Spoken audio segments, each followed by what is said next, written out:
I smell like fear. And by law, I'm supposed to smell like nothing at all. My name is Jayden, 26, former idealist, current coffee mule. I balance a cardboard tray like it's the only stable thing in a city that forgot how to breathe.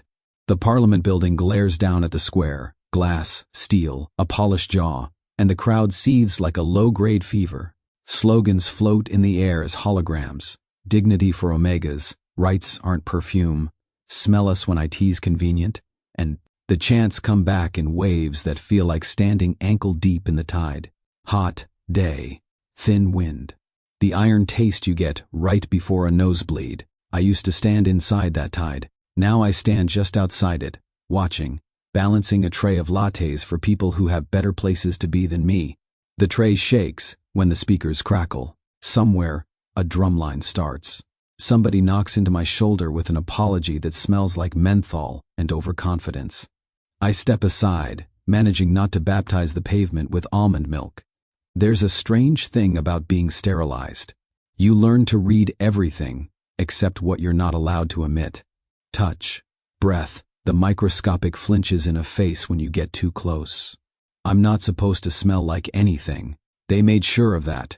One clinic, one consent form you don't remember signing, and 3 days later, you're a legal blank. No scent, no trouble, they said. Easy to inventory, easy to ignore.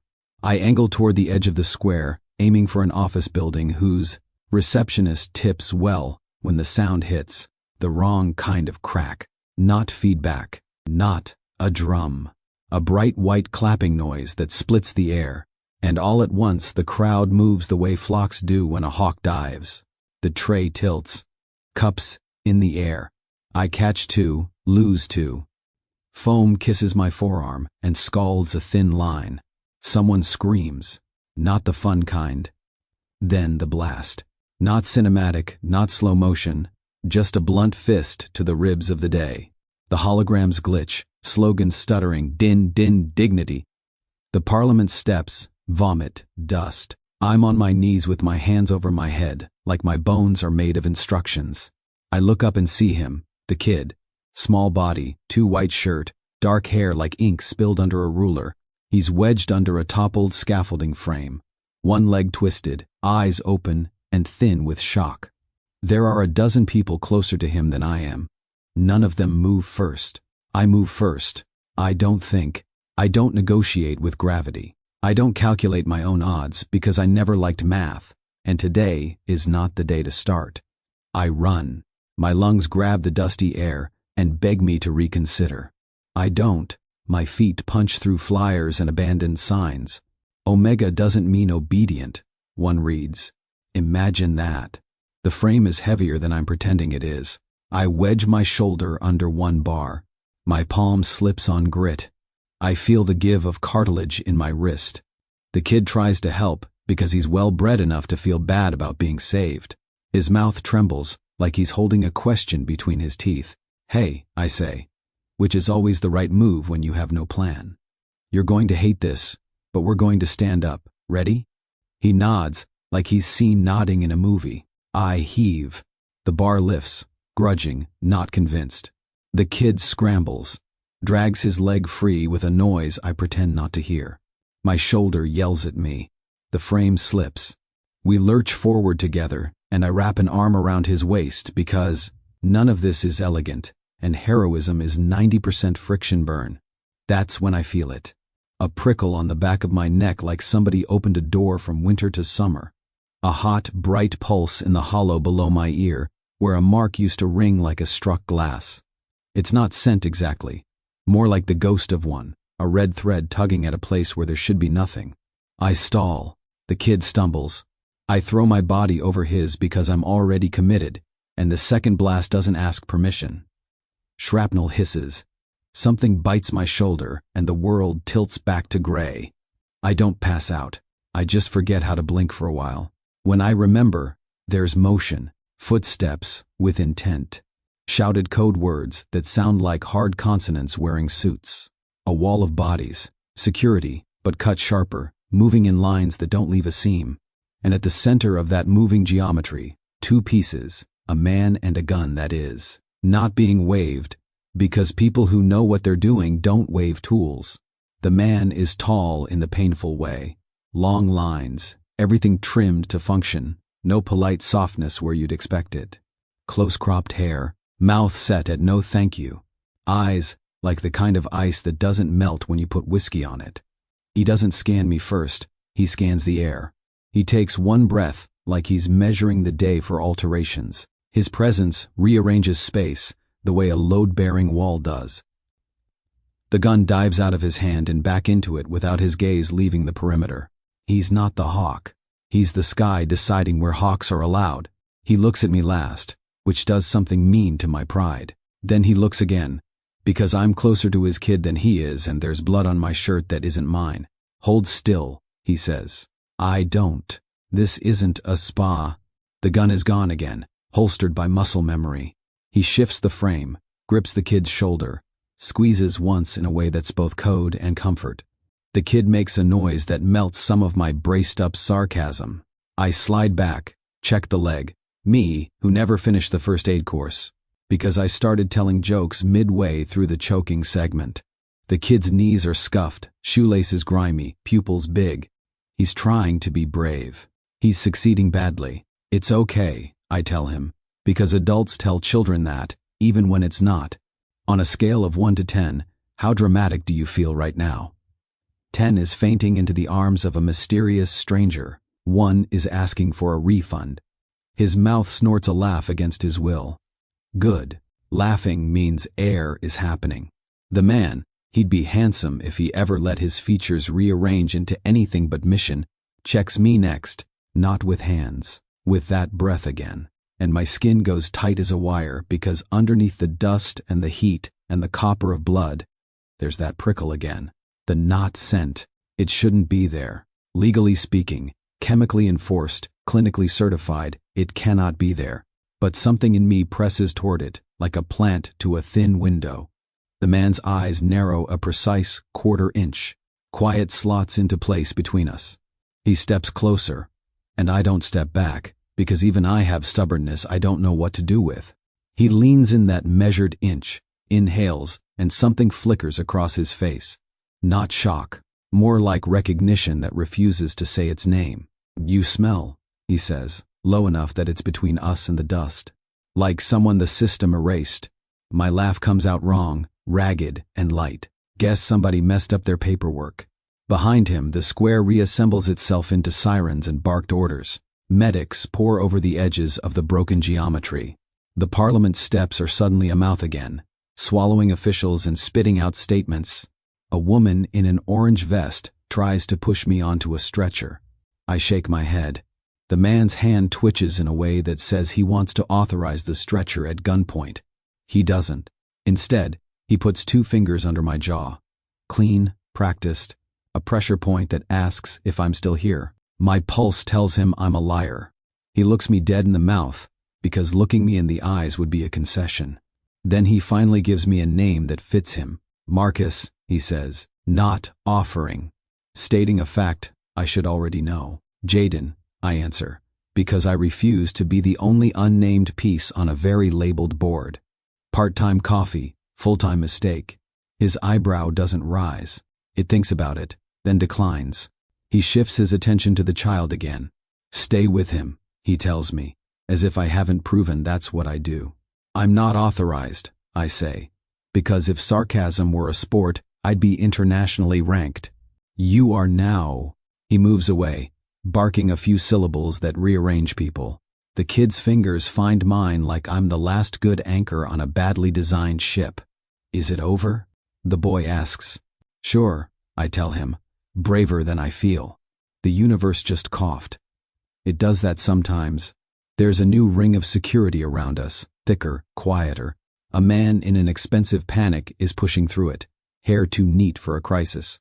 Tie that begged to be looser 10 minutes ago and hasn't gotten its wish. His face collapses when he sees the kid, then pulls itself back together with brutal discipline. He drops to his knees so fast his suit disapproves out loud. Elliot, he breathes, and there it is, father, not title. The kid, Elliot, leans into my side like I'm part of the furniture now. The expensive man squeezes his shoulder. his eyes cataloging every bruise, every scrape, every patch of dirt, like he's memorizing a crime scene, his heart committed by not being present.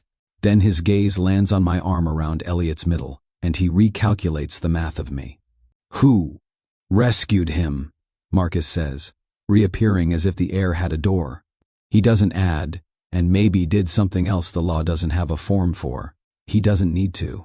His presence hums that unsent again, and my absent mark, pulses. Once, a moth trapped under skin, throwing itself against glass.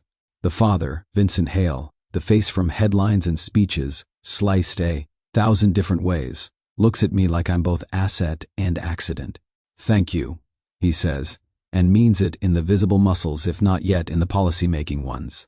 We'll get you medical attention. And protection. Protection? I repeat, because echoing is cheaper than thinking. There was a second device, Marcus says. Great, I manage. Buy one, get one free. The world tilts again, not theatrically, just slightly enough to remind me that I'm a mammal with limited blood supply. The medic returns with purpose and gauze, and the authority of someone who'll forgive my personality if I shut up.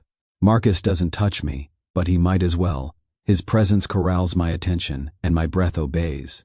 He's a quiet gravitational field. You don't notice what he's doing until your orbit changes. Vincent, up close, his power smells like expensive air and guilt, presses his hand to the back of Elliot's head, bowing his own.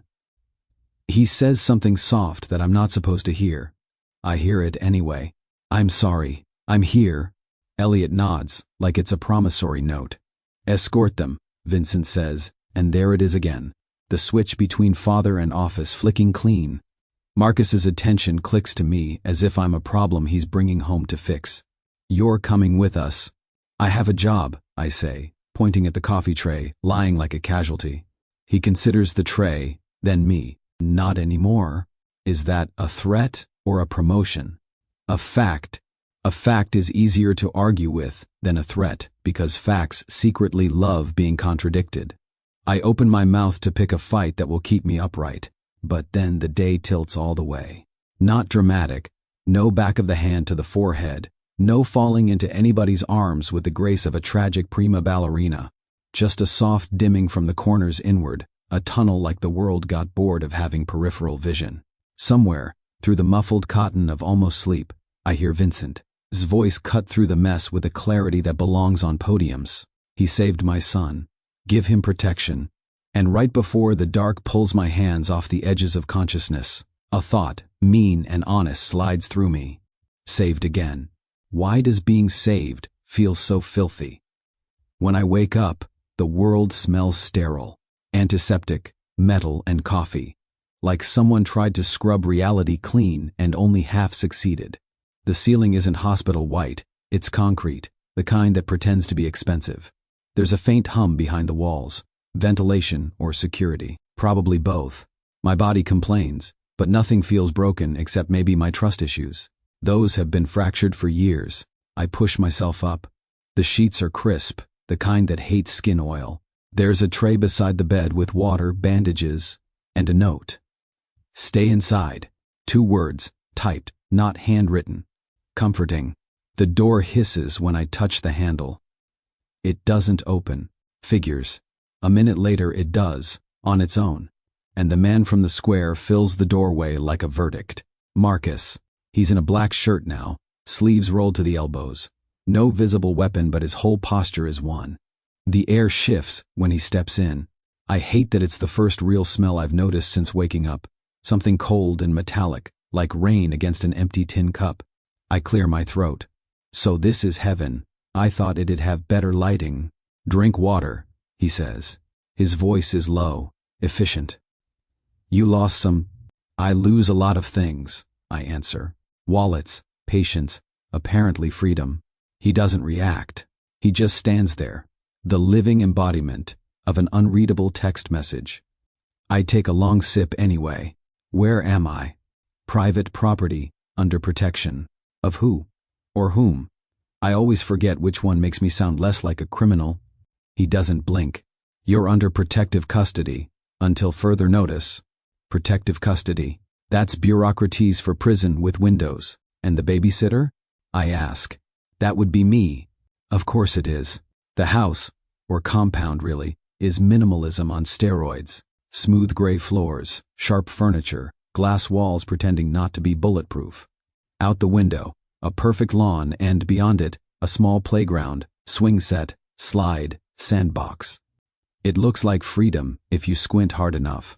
Marcus moves around the living room like he's built into the architecture. Quiet, precise, making coffee like it's a military operation. No wasted motion, no small talk. I lean against the counter, watching him. Do you ever, I pause, do anything noisily? He glances at me once, then continues assembling the machine. Right. Silence. Your favorite sound, I mutter. He doesn't rise to it. So I keep talking, because if there's one thing I'm good at, it's filling other people's silences. You know, I had a dog once. Name was Halo.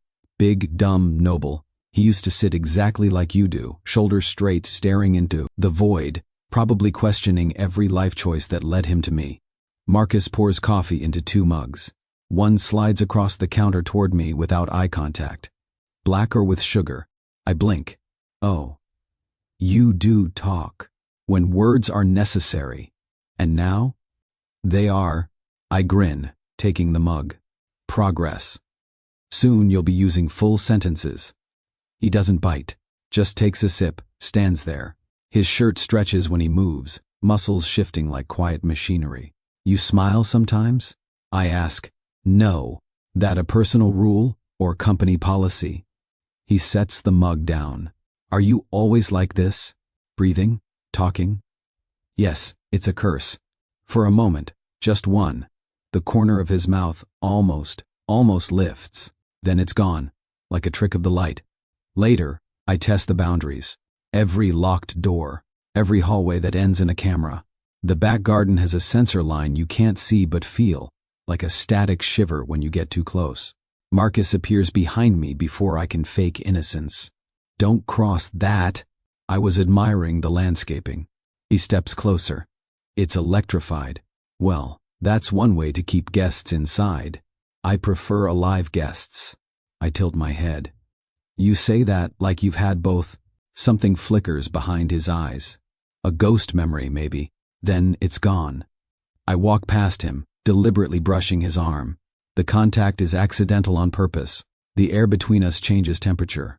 Warmer, thicker. My pulse reacts before my brain catches up. He doesn't move, but I can feel his focus sharpen. Do you enjoy provoking people? He asks quietly. Only the ones who look unprovocable. His jaw tightens. You shouldn't. Why? Afraid I'll make you laugh? Afraid you'll misunderstand. It's my turn to freeze. Something in his tone isn't warning. It's confession-shaped. I take half a step back. Try me. He shakes his head once. Slow. No. The silence between us stretches until it hums. My skin feels like static, like the air before lightning. Then, because the universe adores irony, I actually stumble. The floor is polished concrete, and my socks betray me. I go sideways. Marcus moves faster than thought, one hand on my elbow, the other at my waist. Solid, warm, the kind of touch that reminds your body it's still alive. For a second, neither of us breathes. Up close, he smells like rain on metal, not synthetic, real, dangerous. My chest tightens. The ghost of my mark flares beneath the skin of my neck, just a flash of phantom heat, a heartbeat where there shouldn't be one. I pull back too fast. Guess gravity's not a fan. He releases me immediately. You should be careful. Of the floor? Of what makes you stumble? There's a long moment where I don't know if he means himself. I rub the back of my neck. It still burns. Do you ever talk like a normal person? When words are more important than scent, he says, again. That a proverb? A fact. He turns away, checking a monitor as if nothing just happened. I stare at his back and feel my heartbeat argue with reason. By evening, the light through the glass turns everything gold. I sit by the window, watching the playground. No kids, just the swing moving on its own from the breeze. Marcus passes behind me, quiet as always. I don't look, but I know he stops, watching too. Nice cage. I say softly. It's safe. Safety and captivity have the same floor plan, you know. He doesn't answer. Maybe he doesn't disagree. When I finally get up to leave, I catch my reflection in the window. Hair, a mess, eyes tired, a faint shimmer on my neck where my mark used to be. I can almost feel his gaze follow the same spot. Don't look at me like that, I say without turning around. Like what? Like I'm evidence. The silence stretches again, soft as breath. I take a step toward the hallway. I already feel like I'm under a microscope. You don't have to stare too. He says nothing, but when I glance back, his expression has changed, barely. A fracture in the mask. Concern? Curiosity? Maybe something worse. I head to my room before I can find out. The door slides shut behind me, soundless. Inside, the air still carries that metallic hint, like he's everywhere even when he isn't. And under my skin, where no scent should live, the phantom burn of a mark that doesn't exist keeps pulsing. Quiet, stubborn, alive. Simon's office smells like tea and paper, like a library with a heartbeat. The blinds filter the afternoon into pale stripes on the carpet, and the radiator ticks with the patience of an old metronome. There's a low bookshelf where braille volumes sit alongside thick legal codes and a porcelain kettle that looks like it was inherited from a grandmother who believed in sugar and revolution in equal measure. Simon himself sits behind a desk that has never once slammed. He's in his 30s maybe, with a careful mouth and the kind of posture you only get when the world has kept trying to bend you and you've learned the angles where it can't. His eyes are milky and unfocused, but everything about him is directed, chin tilted toward me, hands steepled over a legal pad, nostrils flaring just once as I step inside. Jayden, he says, and my name in his voice feels less like a sound and more like a compass finding north. Please, sit. I sit. The chair is comfortable without bragging about it. Marcus stands to my right, just far enough from the window to avoid glare and just close enough to be a shadow. He didn't introduce me to Simon, there was no need. I got a message this morning. Legal consult, mandatory, client, you. And then a car door opened and closed and now here we are. Simon tilts his head. The smallest turn. You smell like dust, antiseptic, and the remains of a bad night's sleep. Also coffee that wanted to be better than it was. Rude, I say, but fair. And under it, he continues, soft enough that it's almost an apology. You smell like sadness. But there's a spark in it. Someone nearby is waking your soul. Marcus does not move. I do not look at him. My chest performs a small, treacherous stutter step anyway. I clear my throat. What's the point of the consult? Do I get a lawyer because I saved a kid, or because I smell wrong? Both, Simon says. He folds his hands, and I hear the whisper of his skin against paper. Mr. Hale requested we support you. I would have done it regardless. Because I'm a charity case? Because you're a person, he says simply. And because this state has a habit of pretending that some people are paperwork, he lets that sit. The kettle clicks off with a tidy little sigh. Somewhere outside the window, a siren smears a red sound through a blue sky. I tell him what happened on the square. The blast, the child, the scaffolding, the not scent that rose in me like a forgotten song. He doesn't interrupt, except to pour tea in 2 cups, one for me, one for himself. Marcus refuses a third with a slight shake of his head that makes the air disapprove of him for being dehydrated. When I finish, Simon taps once on his pad with his index finger. You were sterilized 3 years ago? The word makes my teeth grind. I nod anyway. Clinic on 9th. White walls, metal chairs, a nurse who called me sweetheart and never meant it. I signed a form I couldn't afford not to sign. What was the charge? Simon's voice is gentle but not soft, not pity, attention. I look down at the tea. It's amber, the color of something that remembers sunlight, even in cups. I was an architect, a junior at a studio that thought my ideas were cute as long as they came with free overtime. I helped plan the rise of a community. Center in the South Key, open patios, a roof garden, low-cost materials, ramps. That were ramps from the start instead of apologies stapled on later. I huff a laugh. Then I stopped designing hallways and started standing in them. Simon waits. There was a protest, I say, and I can smell it again. The human musk of anger and hope braided into one thick rope. We were pushing against a permit freeze that only affected buildings meant for people who couldn't donate to campaigns. The police showed. Somebody, me, got smart with a vial in a sleeve. Pheromones. Nothing elaborate. The weapon of love. The tabloids like to call it when they want to make us look ridiculous. I still remember the way the officers stopped, steps faltering, faces confused. I remember thinking, if they felt us, they might see us. I remember being wrong. They charged me with chemical manipulation, I say. Said I endangered officers. Said we don't get to choose how we move people. And the sterilization? Simon asks carefully. Was an offer, I say. Sterilization and probation in exchange for not going to prison with the men who think omega is just a word for a different kind of cellmate. I take a sip of tea. It tastes like leaves and mercy. They didn't punch me. They signed me away. The steam from my cup blurs the room in a way that feels instantly metaphorical. I blink through it. Marcus hasn't shifted an inch, but he has somehow become even more still, like calm poured into a mold. Simon breathes in again. It was supposed to remove your scent entirely, but you felt a return? Not felt, I say. I was it for a second. A prickle, a heat, and I don't point, said I smelled like someone the system erased. I did, Marcus says, first person singular like a stone tossed into still water. And here's the thing, I add, because humor is a volunteer firefighter that rushes. In whether you called or not, I'm not in the habit of hallucinating compliments. Simon's mouth curves, not a smile. A small punctuation of agreement. In some cases, he says slowly, as if testing each word for balance. The mark can return. My pulse tries to jump out of my skin. Excuse me? The clinic can suppress receptors, he continues. They can block expression. They can blunt the neural pathways that carry scent into identity, but they can't erase the original code if something, or someone, keeps it alive. In rare instances, proximity acts like a key in a lock that everyone forgot wasn't welded shut. And you think?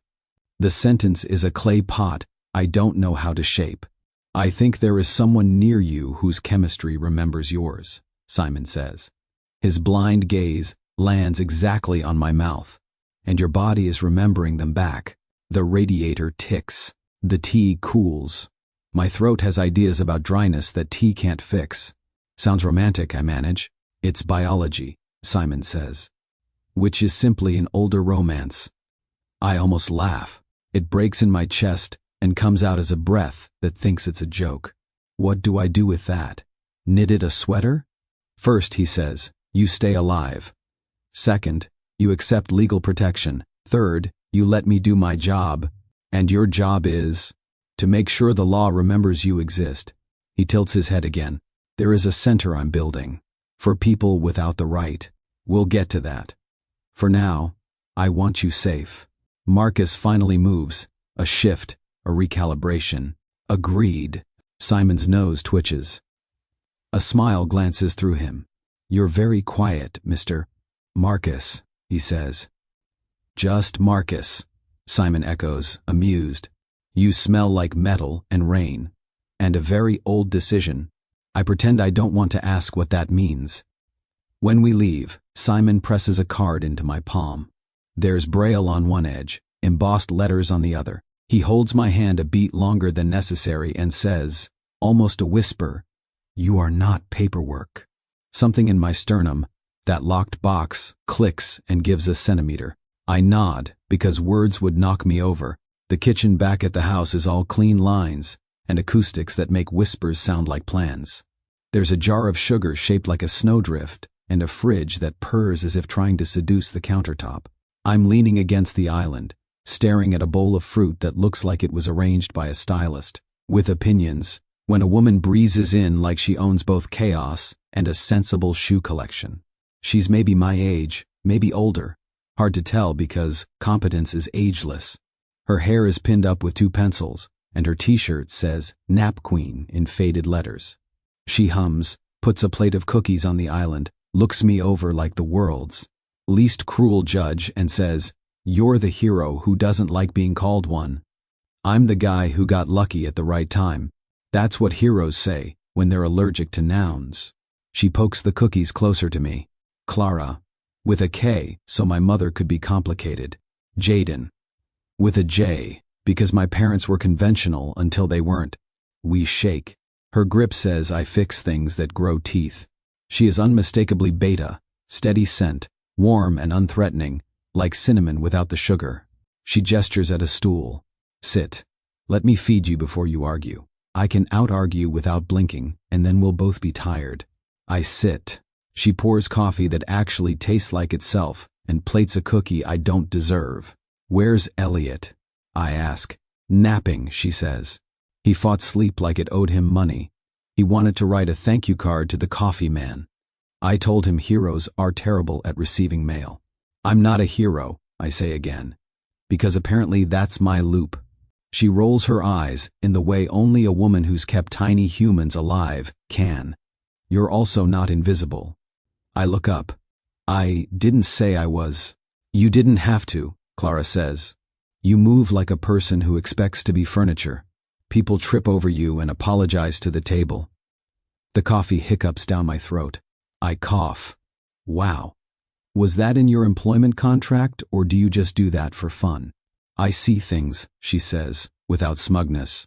It's my job, and my hobby. She softens. You're not invisible, Jayden. You just got used to no one looking on purpose. I don't have a comeback. Or maybe I have 1,000, and none of them are true. I break a cookie instead. It crumbles like good news. Clara leans an elbow on the island. He likes you. Elliot? Yes, she says, amused. Also, the tall one, who thinks he's a weather system. I make a face. Marcus doesn't like anything. Incorrect. He likes plans, exit routes, 30-minute runs at dawn, and one blisteringly strong tea in the afternoon. He also likes that you tell the truth, even when it sounds like sarcasm. I don't. I start, and stop, because apparently I do. He's good at being a wall with polite lighting. Clara laughs. She searches for a word and lands on one that tastes like respect. Protective. Sometimes of the wrong things, sometimes of the right people. We both sip. Somewhere down the hall, the floor phone hums and then goes silent, like it thought about ringing and changed its mind. I catch myself touching the place below my ear, the phantom ring of a mark that shouldn't exist. It's not burning now. It's warm, like a coal under ash. Clara's gaze flicks there and back. Does it hurt? Sometimes, I say. Less today. Good, she says. Pain lies. Warmth tells the truth. That a proverb? A fact, she says, and we both smirk because I've heard that rhythm before. Evening turns the house to honey. The glass slides the sunset inside like a patient flood, and the backyard becomes a postcard of a life I don't trust. Elliot is awake, running small circles around the swing, inventing a game whose rules shift every 30 seconds. He narrates to himself in a heroic whisper. I sit on the veranda steps with a blanket and the intention to be cynical, and both fail me. Marcus is out there with him. No gun, no headset, just a man in a black t-shirt that refuses to wrinkle. He pushes the swing once, gently, then steps back the required distance of a guardian who knows how to hover without smothering. His attention maps the yard, the fence line, the open sky, the everything. Then it returns again and again to the boy who laughs at nothing like it's a new invention. Higher, Elliot demands. No, Marcus says. And it's not denial, it's a promise of steadiness. He gives him a careful push anyway. The chains squeak a small protest, then agree. I don't mean to eavesdrop. The air is thin and sound gets bold when the day ends. But I catch it, Elliot's voice, bright and tentative. You saved us, right? Marcus's answer is quiet as a vow. No, he saved us. I just covered. Something uncoils in my chest that is not pain.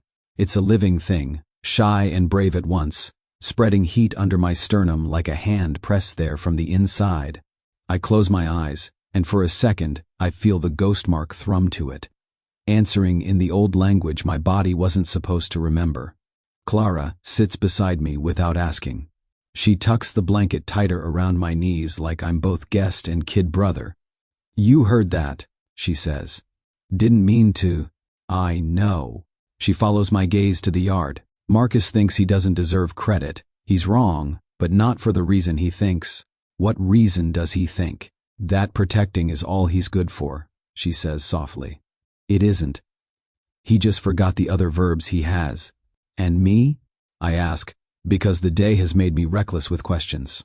"You," she says, "are learning you still have verbs at all." I huff a laugh that ends on something like a sigh. Some lawyer told me my soul is waking up. I hope it had a nice nap. "Souls don't nap," Clara says. "They pace. Yours is finally allowed to sit."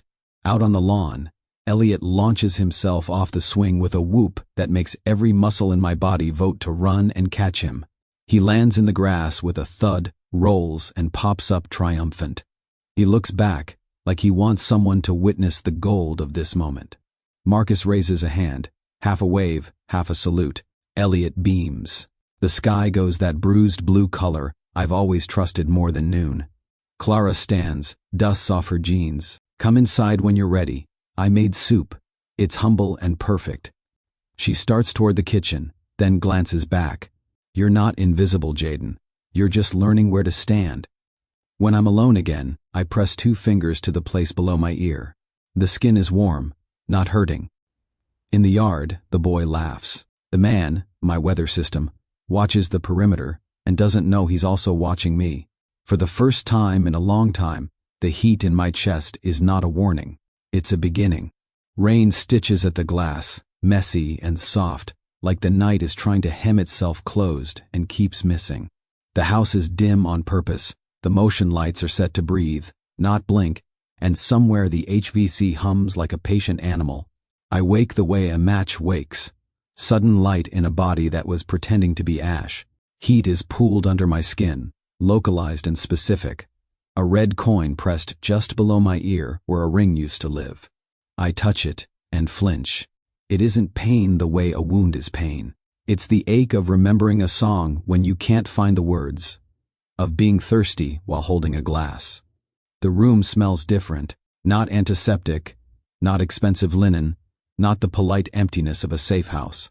The air has weight, metallic like a clean blade, wet like the lip of a storm cloud. And underneath it, God, there's me, a thin thread of my own scent, feral and new, unspooling into the dark. I sit up too fast, the world tilting a fraction, and catch myself with a hand to the nightstand. The clock blinks a time that looks like a dare. The ceiling is concrete, patient as ever. My heartbeat is a fist, knocking from the inside. This is impossible. The clinic did its work, the forms were stamped, I was filed under no emissions, no problems. The weapon of love was disarmed, catalogued, shelved, and yet my skin is glowing, the weakest ember, but enough to make the room feel like it's paying attention. I leave the bed. The floor is cold through my socks, the kind of cold that tells you the world still exists beyond your skull. I open the door and step into a corridor that holds its breath for me. The lights sense motion and rise a shade. The rain is louder out here, rehearsing its speech against the windows. Marcus is awake. I can feel it before I hear it. That same precise weight of presence, that small alteration in the math of space. Then the sound arrives, almost hidden inside the quiet. Footsteps that don't try to apologize, the soft hitch of a shirt catching on muscle, the whisper of someone who knows how to stand guard without scaring the house. The living room is a composition in grays and glass. One lamp is on. It paints a cone of domestic light over a coffee table that acts like it's never known coffee. Marcus stands near the windows, a shadow wearing edges. He's in a black t-shirt and dark joggers, feet bare, gun holstered because the night has been polite so far. He's watching the rain like it's a map only he can read. My mark, my lack of mark, pulses once, a little flare that wants to be language. He turns before I speak. He always does. His gaze finds me and locks, and something in his face shifts a quarter inch toward human. You should be asleep, he says, low, and the word should lands with care, not command. I would, I say, one hand still at my throat, but my skin decided to host a bonfire. He looks at my fingers, then at the place they guard. The air between us ladles itself thicker. He should come toward me, ask a meta question, scan with those invisible instruments he keeps under his ribs. He doesn't. He stays where he is, with the kind of control that makes you think of bridges. Are you in pain? He asks. No, I swallow. The truth is too small to fit. Yes. Not exactly. His head tips, listening with more than ears. Describe it. Like heat, with a memory. Like a coal you thought was dead, and then you breathe, and it insists. He goes very still. The rain threads itself through the silent beats that follow. I smell it, I say, because pretending now would be childish. Me. It's faint. And you. A muscle leaps in his jaw. Don't, he says, almost without sound, as if the word is a hand reaching for a hot stove. Don't what? Don't make it mean more than it does. What if it means exactly what it does? He drops his gaze for the first time since I stepped into the room. It falls like a gavel, and then stops just short of sentencing. Come sit. It's an order phrased as a compromise. I cross the room anyway, stubborn because that's my religion. When I pass within a few feet of him, the temperature goes up, imaginary or not. We end up not on the couch, but at the edge of the rug, where the rain can supervise and the lamp can pretend not to. He doesn't sit. He leans a shoulder to the window frame, the posture of someone who knows he won't stay long in any position. I woke up burning, I say. That hasn't happened in 3 years. The last time, it came with a pen and a signature and a pamphlet on why I was safer now that I didn't exist to anyone's biology. Marcus's profile is a cliff face. The lamp draws a line from the corner of his eye to his cheekbone. Bodies are not paperwork. They are when the state prints the forms. He doesn't argue. He watches the dark outside like it might answer for him. The rain gives up on neatness and goes for volume. My chest loosens and tightens, a paradox with ribs. I step closer, not enough to invade, but enough to ask. His eyes come back to me, and I suddenly want to laugh because of course his gaze is the same temperature as his hands, warm if you earn it, dangerous if you don't. What are you doing, Jayden? He asks quietly. Science, I say, because humor is my last unregulated defense. Data collection. On what? On whether the man who smells like rain would notice if I stood here. I take another half step. The mark under my skin flares. Close. He doesn't move. He doesn't stop me either. He is a statue carved from steadiness and guilt. Don't play with what you weren't given, he says. And it should sound cruel. But it lands like caution sent by a friend who refuses to call himself one. I swallow. The heat pulls my spine forward. What if it's playing with me? The rain shivers against the glass. The lamp clicks as the filament adjusts, a tiny sound exaggerated by quiet. The house is a lung, and we're in it, holding breath like a bargain. I take the last step. I am close enough to count the newness in his stubble, to see how his pupils refuse to widen when they want to. The knot scent rises between us, iron and stormwater, threading into the thinner line of mine. My mouth is two decisions at war, ask or act. I act.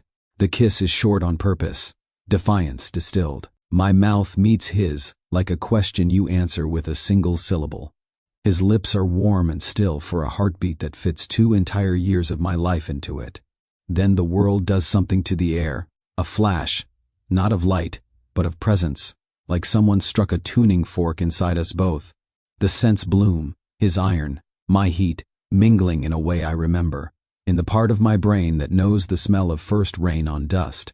It is not cinematic. It is not fireworks. It is recognition, sudden and unapologetic. A door opening where a wall had been. I break away because I meant to. Because that was the plan. Because if I stay, I won't leave, and if I don't leave, I'll believe. And belief has cost me money and blood and 2 good friends. Marcus has not moved, but his breath is a fraction sharper, and his eyes, for a single human second, forget to be weapons. What? He says, and his voice is both rough and measured. Do you think you are doing? I want to say, proving you're a liar. I want to say hearing what my body has to say before the law shuts it up again. What comes out is smaller and crueler to myself. Gathering evidence. Something flickers, anger sure, but braided with something older, a sorrow that has a job. He steps back. The space between us refills with rain. The connection thins, but it's there, like a river under floorboards. This isn't a test you pass, he says. It's a fire that takes the house. The house was empty, I shoot back. More raw than clever. It's been empty for 3 years. His gaze cuts to my hand on my neck. I hadn't realized I'd put it there again. Does it hurt now? No, I say. The truth sits up. Yes, differently.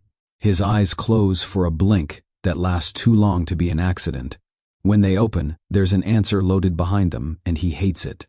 He turns away, palms flat to the window frame like he can brace himself against glass. I'm part of the program, he says.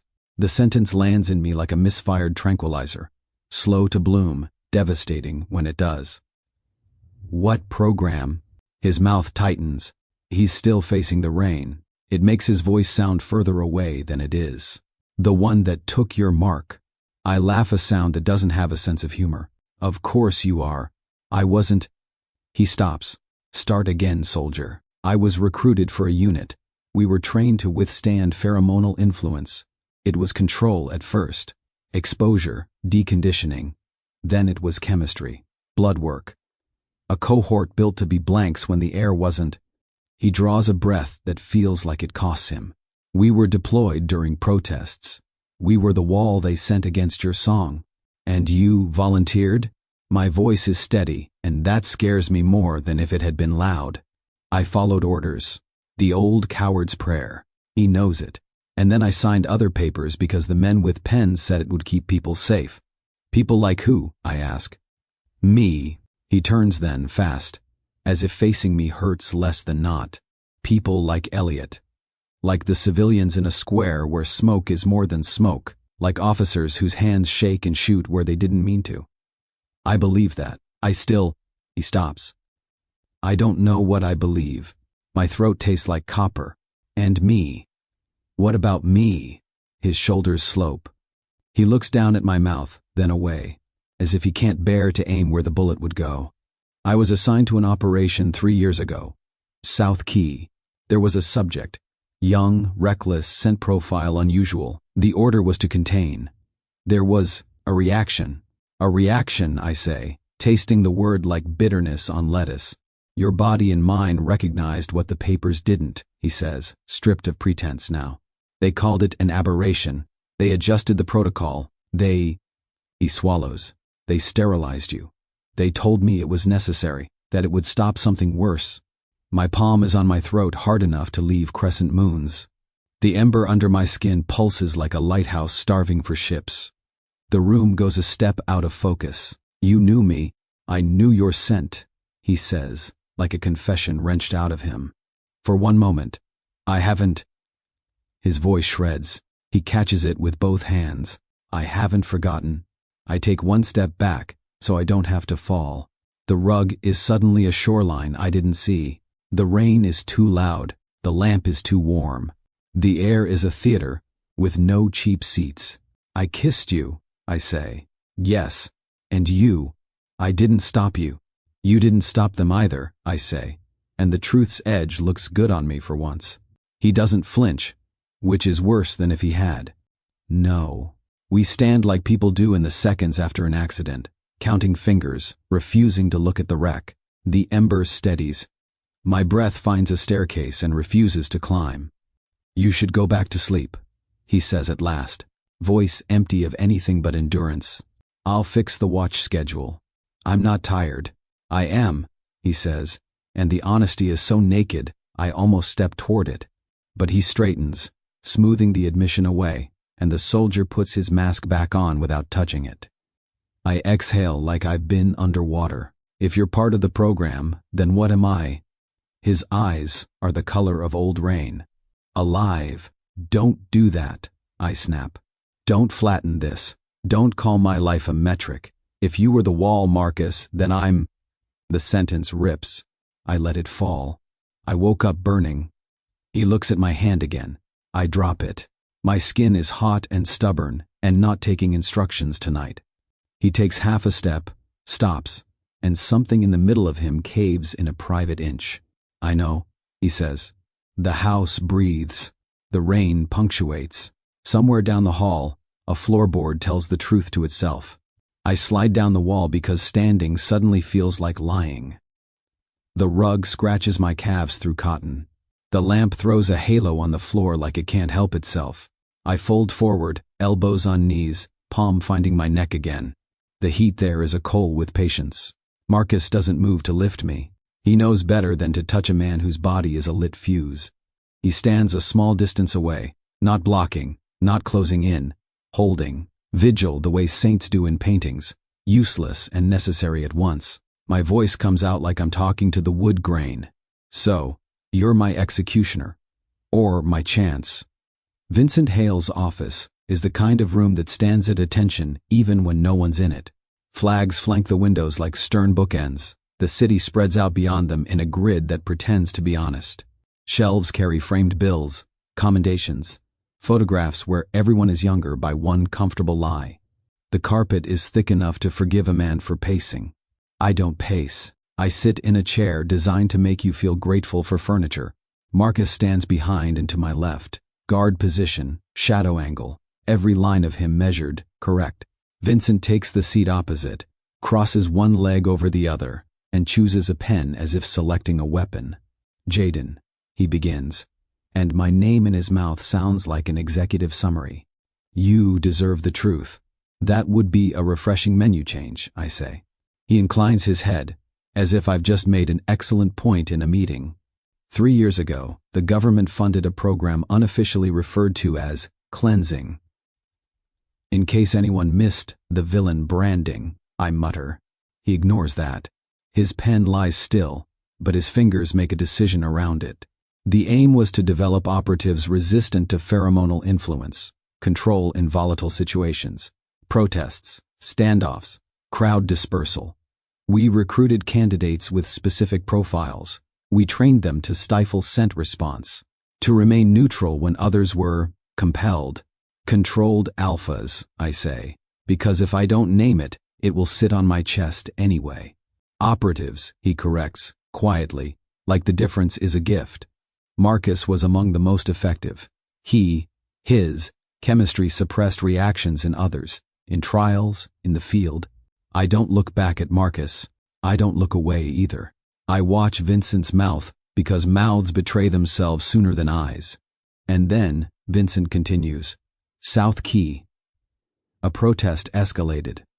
An Omega subject with an unusual signature. There was an incident of spontaneous resonance. Resonance, I repeat, as if tasting a new euphemism, rolling it around like a cheap mint. It presented as a mark, he says, and his composure pulls tighter, a tie cinched before bad news. Without consent, without the protocols that prevent harm, it was unprecedented, alarming to command, a liability. So you fixed the liability, I say softly, because softness can be sharper than a shout. Vincent's jaw works once. We contained it. The operatives were debriefed. The subject, say my name, I tell him, voice too calm. You're good at saying names into microphones. Say mine now. Jayden, he says, and for a heartbeat, it almost sounds human. You were offered sterilization in exchange for probation. The record was sealed. It was believed. Safer. For whom, I ask? For me? For people like me? Or for your metrics? He breathes in, slow. For everyone, he says. The answer hates itself. And Marcus? My throat is dry as paper. What did you do to him? Vincent's gaze flicks over my shoulder. His memory was handled. Sterilized, I say, almost gently. But for the mind, how tidy of you. Silence settles like dust after demolition. I stare at the flag nearest me until the stripes stop wobbling. So let me recite your miracle, I say, and my voice collects anger as if anger were rain. I was yours without consent. Then you helped them take everything from me so it wouldn't be messy on the evening news. Jayden, Marcus says behind me. Not a warning, not a command. My name like a hand held out and not quite steady. I turn, finally. He stands straight, but the line of his mouth is not a soldier's. It's a person's. I want to hit him with my open palm just to hear the sound of not being contained. I want to put my mouth on his again, to prove the first time wasn't an accident made by rain. I was yours, I tell him, and the room tilts on that word. And then you helped them take everything from me? He doesn't flinch, he doesn't defend. His eyes are old weather. I followed orders, he says, voice low, rough. I believed it would prevent worse harm, worse than erasing me. He closes his mouth. A muscle jumps in his cheek, then goes still. He nods once, as if accepting the blade instead of dodging it. I stand. The chair sighs, like it's relieved to be rid of me. I'm done. With your program, with your polite cages, with this protection that feels like a hand on my throat. Vincent rises, too fast, then remembers optics. Jayden, there are still threats. You saved my son, that paints a target. I didn't save him for your gratitude, I tell him. I saved him because he's a child. I put a hand on the door because something in me wants to break a hinge. Keep your security. Keep your cover stories. Keep your flags. The hallway outside is cool and bureaucratically empty. Marcus follows at a distance that says he's respecting my space and violating it in the same breath. I take the stairs instead of the elevator and reach the roof because the night has looked like a dare all day. Wind shakes my shirt. The city throws its lights up at the clouds like bribes. Marcus steps out behind me, shuts the door with a gentleness it doesn't deserve. We stand there with the air between us like a line we both keep erasing and drawing again. Don't, I say. Don't tell me it was complicated. Don't tell me you were young. Don't tell me you didn't know me. I won't, he says. Good. Wind tugs at the edges of us. The roof hums. Somewhere, sirens make a long thread through the night, and for once the sound doesn't feel like it's about me.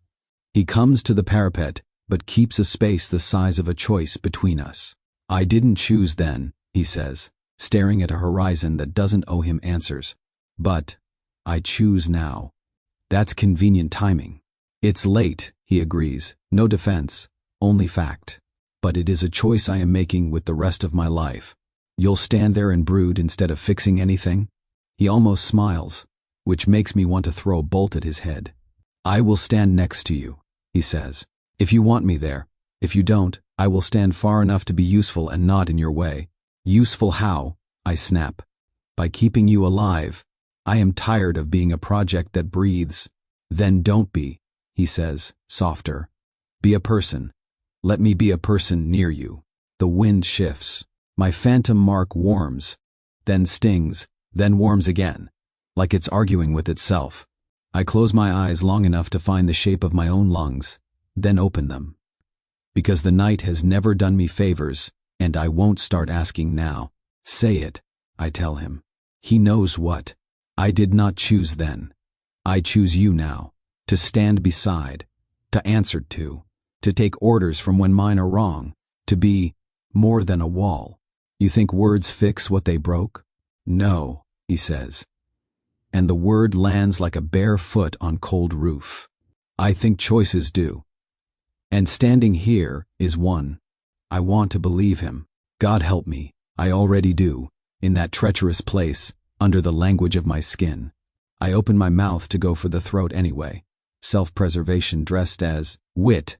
When the door below us shouts open, and the night changes temperature, Marcus moves before the hinge squeals. He's in front of me, hand to his comm, voice turned to command. North stairwell, 2. We are not alone. Figures break from shadow. 2, 3. The arithmetic goes fast. No warnings, no theatrics. The first muzzle flare blooms like a dirty flower. The bullet takes a bite out of the parapet where my hip was a breath ago. Marcus shoves me down, and the roof hits my knees hard enough to make my teeth file a complaint. Stay, he says, which would be funny in a better world. Like hell, I say, but I stay. Because his body is a wall, and tonight I'll pick the wall with my name on it. He moves like everything in him was made for this. Angles, economy, the reliable ugliness of necessity. He returns fire. One shape folds, another tries to flank. Marcus pivots, and the night hangs itself on the line of his arm. I taste copper, fear, rage. My hands flatten against the roof like I'm trying to convince it we're friends. A shot rings clean and wrong. Marcus jerks, small, tight, a gesture made by a body that has learned to keep secrets from pain. He takes a step backward that shouldn't exist, then another that's a lie. His left side is slick. The scent of iron leaps, too bright, too loud. It drowns the city for a second. I crawl before I know I'm moving. The world narrows to where he staggers into the low shelter of the HVAC unit, breath clipping at the edges. Marcus, stay down, he grits, and fires again. The last shape falls or flees. The door slams open, then shuts somewhere below. Silence drops like cloth. His gun lowers. His knees argue with gravity and lose. I catch him because I am too stupid not to, and too smart to watch him hit the ground without me. Don't, he says, almost smiling. Blood on your shirt again. Shut up, I say, and my voice shakes hard enough to shatter something. Where? He peels his hand away from his side, long enough to show me the wound, a deep stripe just under the ribs. Not mortal, if the universe has any interest in not being predictable. The smell of iron is everywhere, and beneath it, God beneath it, my mark is a bell. It rings. It rings. Don't, Jayden. He starts and stops because the sentence is too late. His blood hits my skin. It happens the way storms arrive in summer, sudden, total, intimate. Heat rushes to the old ring of my neck and through it, into everything. Chest, mouth, spine. The air thickens, the city blurs, the world tilts and rights itself with a new north. Scent blooms out of me like a secret garden set on fire, warmth, salt, a thread of something. Green I remember from childhood summers, pages of books turned with wet fingers. It meets his iron rain, and there is no collision. There is completion, like two halves of a circuit finding each other across a room they were never supposed to share. I gasp, because my body wants air, and vows at the same time.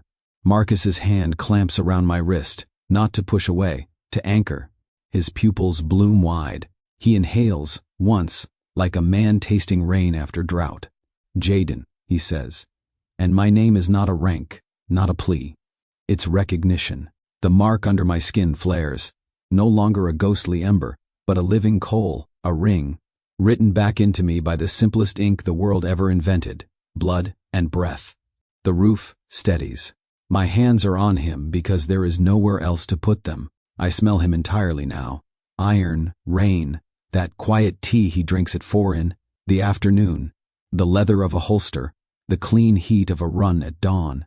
And beneath it, I smell myself, returned, smoke after candles, citrus bitten, too close to the pith, the cotton of old shirts dried in summer windows. I start to laugh, wrecked and wet. It's not funny, it's the relief of not being blank. Of course, I whisper, forehead to his. Of course it was you. He exhales shakily, pain and awe, and something that might be fear of finally getting what you want. I'm sorry, he says.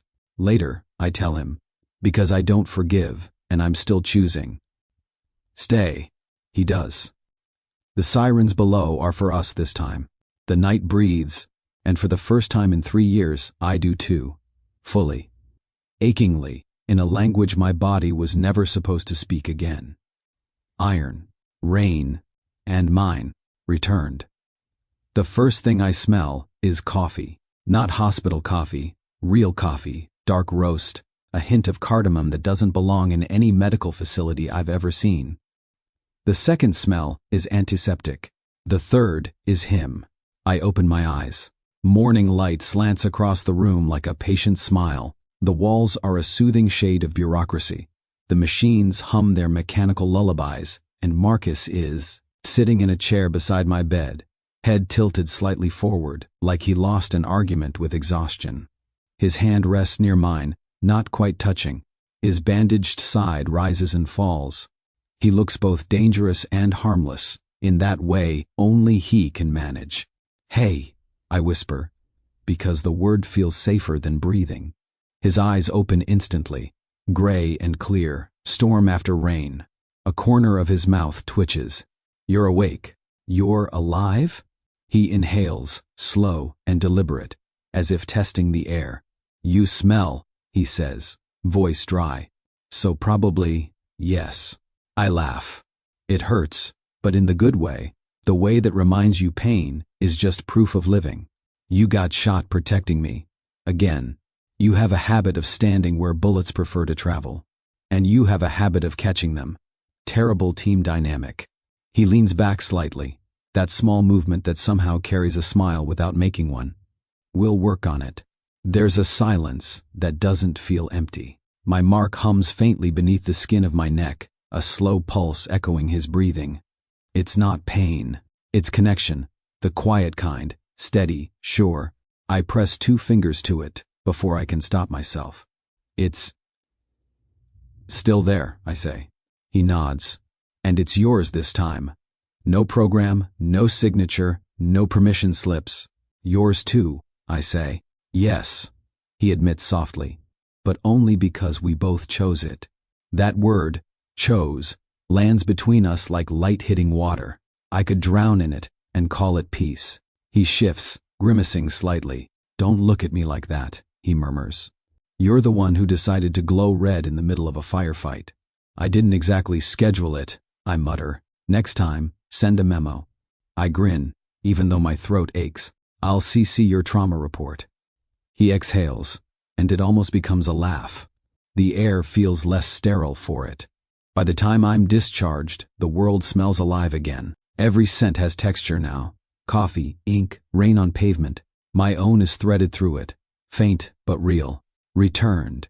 Outside, Simon is waiting by a car that looks far too modest for someone starting a revolution. His white cane rests beside him, and a thermos of tea steams in his hand. He tilts his head as I approach. "Ah, you smell awake." Compliment or diagnosis? I ask. "A compliment," he says, smiling. "You smell like someone who survived paperwork." Marcus opens the car door, steadying me with a touch that lasts just a second too long. I don't pull away. "Where to?" I ask. Simon turns his face toward the sunlight, to something new. "You should both see it." The new center stands in what used to be an old library. Tall windows, peeling paint, hope patched into every corner. The sign out front reads, "The Without Right Project."